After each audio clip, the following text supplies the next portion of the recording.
थी जो आपने? हमारे टाइम में मुख्य लड़ाई कारगिल कांड था। कारगिल कांड जो 1999 के अंदर हुआ था। उसके अंदर मैं खुद बरेली से वहाँ पर गया था और मौजूद था।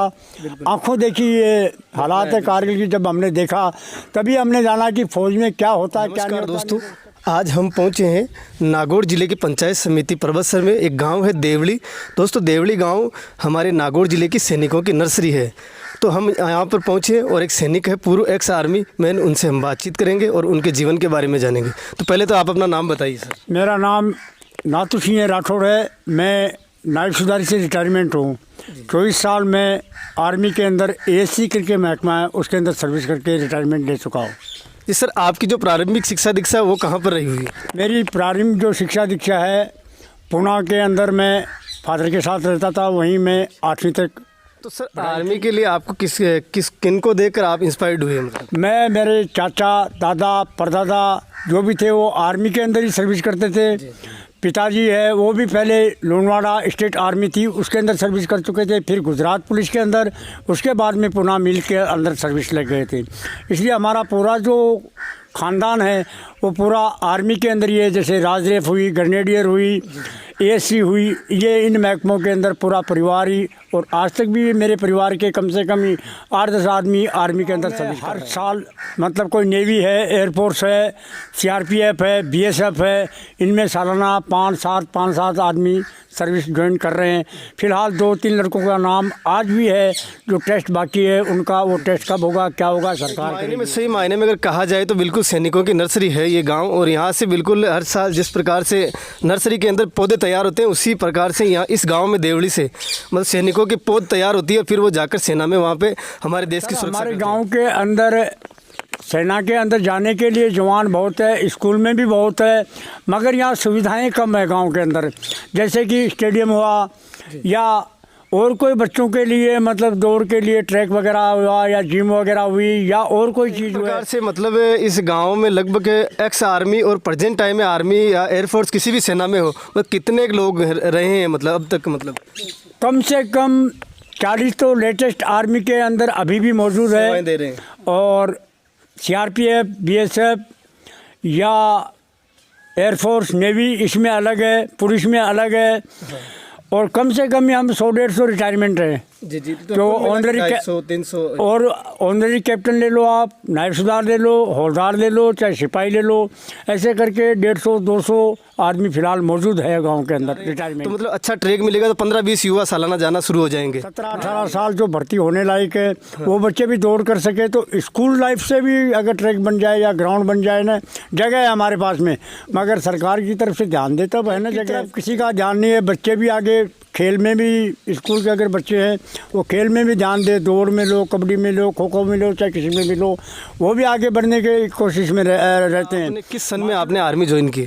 मैंने सन 1977 जून के महीने में 24 तारीख को आर्मी में ASC करके महकमा है, आर्मी सर्विस कोर, जो राशन सप्लाई करती है आर्मी के अंदर, उसके अंदर बतौर SIGD ट्रेड से 24 साल और रिटायरमेंट नायब सुधार से मैंने रिटायरमेंट ले लिया। मेरे कोई पर्सनली तकलीफ हो गई थी, उस तकलीफ की वजह से मैंने पोस्टिंग थी वो कहाँ पर हुई थी? मेरी शुरुआत स्टार्टिंग ट्रेनिंग मैंने बेंगलोर में की थी। उसके बाद में छमचोड़िया करके सेक्टर है जो कि लड़ाई का इलाका है खास करके वहाँ पर। उसके बाद में रिटायरमेंट भी मैं वहीं से हुआ था, जो लड़ाई का इलाका। आपकी जीवन में से मुख्य लड़ाई कौन सी थी जो आपने? हमारे टाइम में मुख्य लड़ाई कारगिल कांड था। कारगिल कांड जो 1999 के अंदर हुआ था। उसके अंदर मैं खुद बरेली से वहाँ पर गया था और मौजूद था। आंखों देखी ये हालात है कारगिल की। जब हमने देखा तभी हमने जाना कि फ़ौज में क्या होता है क्या नहीं होता, नहीं तो उससे पहले हमें कुछ पता नहीं था। बोफोर्स की जो लड़ाई है 1999 के अंदर, कारगिल कांड के अंदर ही बोफोर्स का पता लगा था कि बोफोर्स क्या है क्या नहीं है। अभी तो आज मिसाइलें होगी और होगी, सब चीज़ होगी।